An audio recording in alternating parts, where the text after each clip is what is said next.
Mas vamos falar antes do ministro Fux e dos demais aí citados, Kiko. Olha, primeiro, eu acho que o Alexandre de Moraes fez um favor ao Bolsonaro, né? O ex-presidente Jair Bolsonaro calado é um poeta. Você não viu como ele ficou bem nessa cena? É, Ficou lá fazendo só um é. gestinho, tipo, posso, mandou vários ois, atendeu muito bem a imprensa, não xingou ninguém, né? Exato. Ficou ótimo. Eu, se fosse ele, aproveitar a oportunidade, pegava essa modo de me comunicar ali, porque calado é um poeta.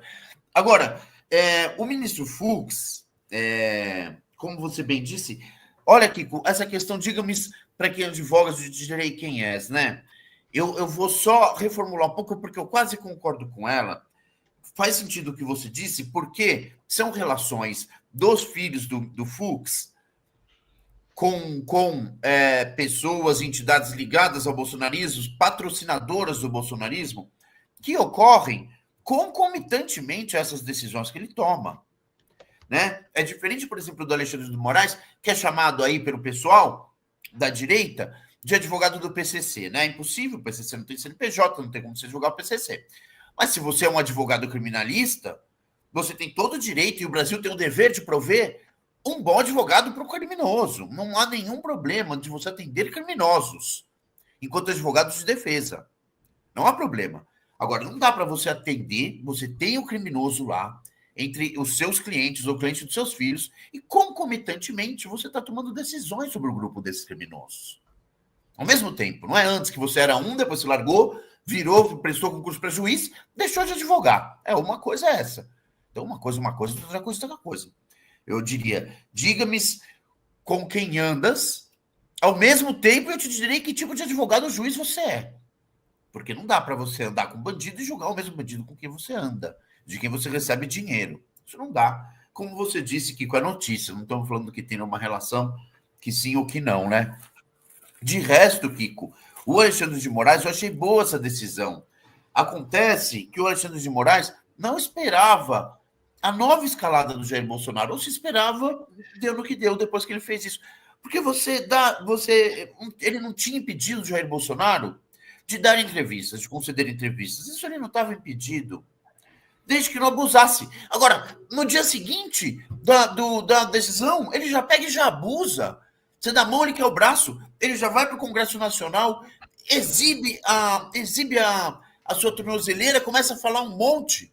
Poxa, era isso que não podia, né, Bolsonaro? Se ele tivesse dado entrevista que nem uma pessoa decente, que nem o presidente Lula, que vai, colocou o seu terninho, recebeu e dá uma entrevista sem ataques, sem ficar fazendo essas loucuras, ele ainda ia ter esse direito. Abuso do direito que lhe concedeu o Alexandre de Moraes, permitindo que ele ficasse apenas com as cautelares em vez de ir para a cadeia.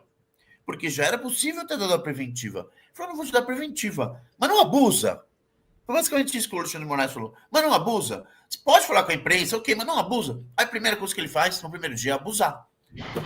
Aí o Alexandre de Moraes sempre fala, puta, agora me explique, você vai, pô, vou ter que tirar esse seu privilégio.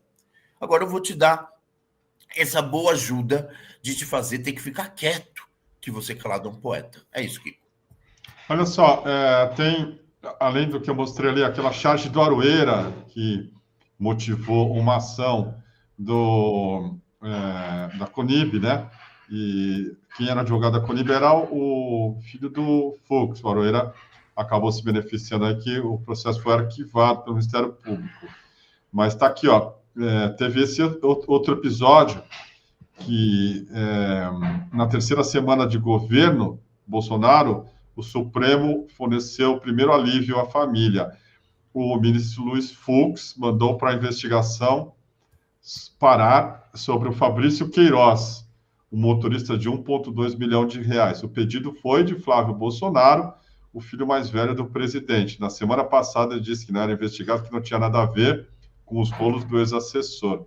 Dias depois, pensou melhor e pediu socorro ao Supremo.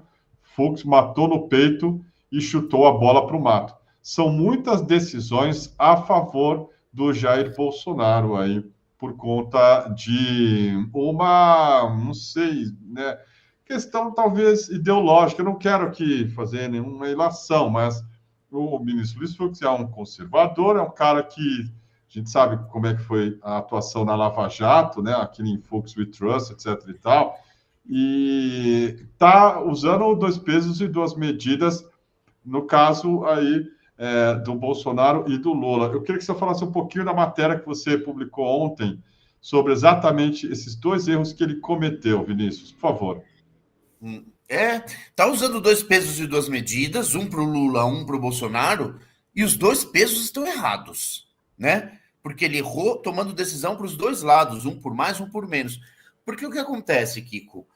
O que acontece agora? Por que o Bolsonaro teve essa medida cautelar interposta ou decidida pelo ministro Moraes, de não poder se comunicar por meio de redes sociais, seja dele ou de terceiros? Por quê? Porque ele está fazendo uso dessas redes sociais para cometer os crimes que ele vem cometendo e pelos quais ele está sendo julgado e já é réu, em vias de ser condenado, muito perto de ser condenado.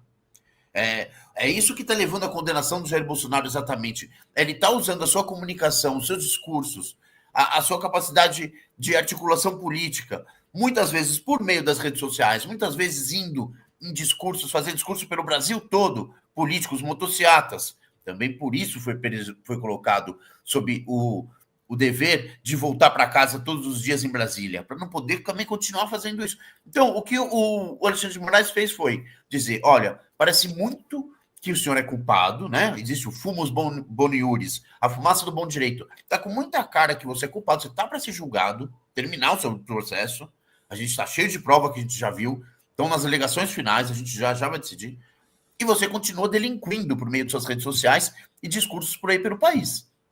Então, eu vou barrar essa sua atitude.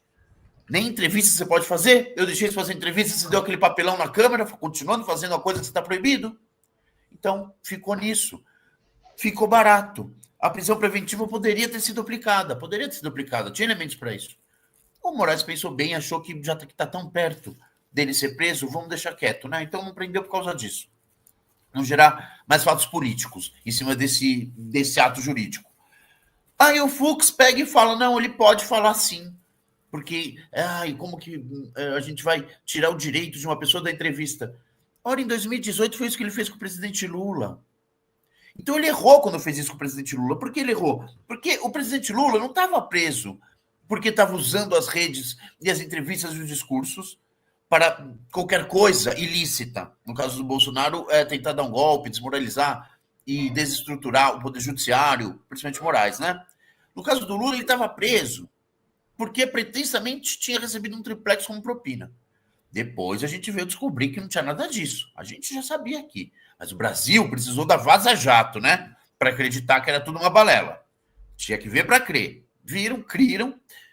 E aí o presidente Lula foi solto. Mas naquela época ele estava preso por causa dessa questão do triplex e propina da OAS, né? Não porque ele não estava, não porque ele estava fazendo mau uso das redes. E ainda assim o Fux proibiu ele de falar às vésperas da eleição de 2018. Claro que ele proibiu ele falar porque estava com medo do Haddad vencer a eleição. Então ele errou ali. A gente fala que ele errou do ponto de vista jurídico. Ele acertou do ponto de vista da estratégia política. Calou o presidente Lula e talvez por isso tenha dado uma grande contribuição para o Bolsonaro vencer a eleição do então candidato Fernando Haddad. Errou lá, se é que errou. Né? Muito bem lembrado. É bom você ter feito, desculpa te interromper, mas quando a gente pensa na maneira como o Supremo interfere numa eleição e favorece, eventualmente, um candidato ou outro, você matou. O Lula ter ficado quieto durante todo o período eleitoral, por conta de uma ordem do ministro Luiz Fux, favoreceu muito o então candidato Bolsonaro. É claro. Não se esquece disso, claro. Por isso que o Bolsonaro é tão grato a ele. Né? E ele continuou coerente nesse sentido, favorecendo aí em muitas decisões do governo Bolsonaro, né? O ministro Fux, ele mantém uma coerência política exemplar. Se ele fosse um deputado, ele seria um ótimo deputado, porque ele tem coerência política. O que ele não tem é coerência jurídica, o que o torna um péssimo ministro. Por quê? Em 2018, o Lula nem estava ameaçando a democracia com a boca e com as redes sociais, e ele o proibia de falar. Em 2025, o Bolsonaro está usando as redes e a boca para cometer crimes contra a República. E ele acha que o Bolsonaro deve falar. É incoerente do ponto de vista jurídico, mas muito coerente do ponto de vista político. Que renuncia ao STF. Faz que nem o Moro, vai se candidatar pela direita. Muito bem. O Flávio Bolsonaro, que era cliente do filho do Fux, acaba de protocolar o novo pedido de impeachment contra o Alexandre de Moraes. Nós estamos dando aqui no DCM. O 01 alega que as medidas cautelares impostas contra o ex-chefe do executivo, o pai dele, e contra o deputado federal Eduardo Bolsonaro configuram censura prévia, extrapolam em muitos limites que regem o exercício da jurisdição penal e a conduta configura crime de responsabilidade. Aí, um trecho do pedido diz assim: o ministro relator abandona sua posição constitucional de julgador imparcial para assumir um protagonismo político absolutamente incompatível com o cargo que ocupa, antecipando o juízo de culpabilidade, censurando comunicações privadas, inclusive de pai e filho, restringindo a liberdade de expressão nas redes sociais e tratando reuniões diplomáticas ordinárias com representantes estrangeiros como atos ilícitos ou suspeitos, o que representa uma inversão radical da lógica constitucional e do papel da jurisdição penal em um Estado democrático de direito, diz o pedido.